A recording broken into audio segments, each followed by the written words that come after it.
அமெரிக்க ஜனாதிபதி டொனால்டு டிரம்பின் மிக நம்பகரமான நெருங்கிய நண்பரான அரசியல் ஆர்வலர் சார்ல்ஸ் ஜேம்ஸ் கிரக் நேற்றிரவு சுட்டுக் கொல்லப்பட்டார். இந்த நிலையில் டிரம்பின் உத்தரவிற்கு அமைய அமெரிக்காவின் அனைத்து கொடிகளும் அரைக்கம்பத்தில் பறக்கவிடப்பட்டுள்ளது.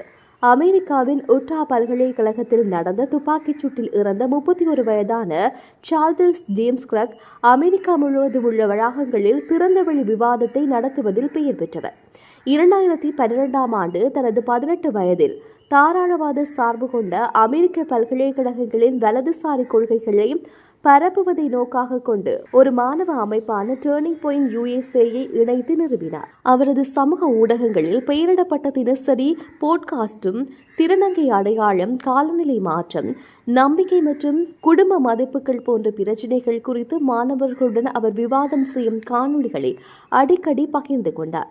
சிகாகோவின் பாசிபிக் ஹைட்ஸ் என்ற செல்வந்த புறநகர் பகுதியில் வாழ்ந்த ஒரு கட்டிடக் கலைஞரின் மகளான கிரெக் அரசியல் செயற்பாட்டில் தன்னை அர்ப்பணித்துக் கொள்வதற்கு முன்னர் சிகாகோவின் அருகிலுள்ள ஒரு சமூக கல்லூரியில் பயின்றார். பின் நவீனத்துவம் போன்ற மறைமுக தலைப்பில் உள்ள மாணவர்கள் மற்றும் கல்வியாளர்களுடன் விவாதங்களில் ஈடுபடும் போது தனக்கு கல்லூரி பட்டம் இல்லாததை கிரெக் அடிக்கடி கடுமையாக பேசுவார். 2012ஆம் ஆண்டு ஜனாதிபதியாக பராக் ஒபாமா மீண்டும் தேர்ந்தெடுக்கப்பட்ட பிறகு டர்னிங் பாயிண்ட் USA-யில் இவரின் பங்கு அதிகரித்தது. நிதி பொறுப்பு, சுதந்திர சந்தைகள் மற்றும் வரையறுக்கப்பட்ட அரசாங்கத்தின் கொள்கைகளை ஊக்குவிக்க மாணவர்களை ஒழுங்கமைப்பதே கிராக் அமைப்பின் நோக்கமாகும். இந்த அமைப்பு இப்போது 850க்கும் மேற்பட்ட கல்லூரிகளில் அத்தியாயங்களை கொண்டுள்ளது. குடியரசுக் கட்சி நிகழ்ச்சிகளில் இவர் நாடு முழுவதும் சுற்றுப்பயணம் செய்தார். அவற்றில் பல தீவிர பழமைவாத தேநீர் விருந்து இயக்க உறுப்பினர்களுடன் பிரபலமானவர். அவரது தினசரி பழமைவாத பேச்சு, வானொலி நிகழ்ச்சி சமூக ஊடகங்களில் மில்லியன் கணக்கான பின்தொடர்புகளை கொண்டிருந்தது என்று சர்வதேச ஊடகங்கள் வெளிப்படுத்தியுள்ளது.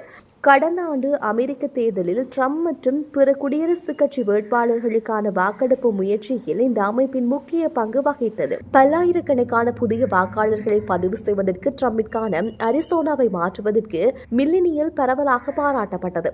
ட்ரம்ப் ஜனாதிபதியாக தேர்ந்தெடுக்கப்பட்டதில் இருந்து ட்ரம்ப் நிர்வாகத்தில் கிராக் முக்கிய பங்கு ஆற்றி வந்தார். இந்த நிலையில் தற்போது அவர் சுட்டுக் கொலை செய்யப்பட்டிருப்பது அமெரிக்க நிர்வாகத்திற்கும் குறிப்பாக ட்ரம்புக்கு பேரிழப்பு என தெரிவிக்கப்படுகின்றது. அதேவேளை கிராக்கின் கொலையில் சம்பந்தப்பட்டதாக ஒருவர் கைது செய்யப்பட்டுள்ளதாக அமெரிக்காவின் FBI அதிகாரிகள் தீவிர விசாரணைகளில் ஈடுபட்டு வருகின்றனர்.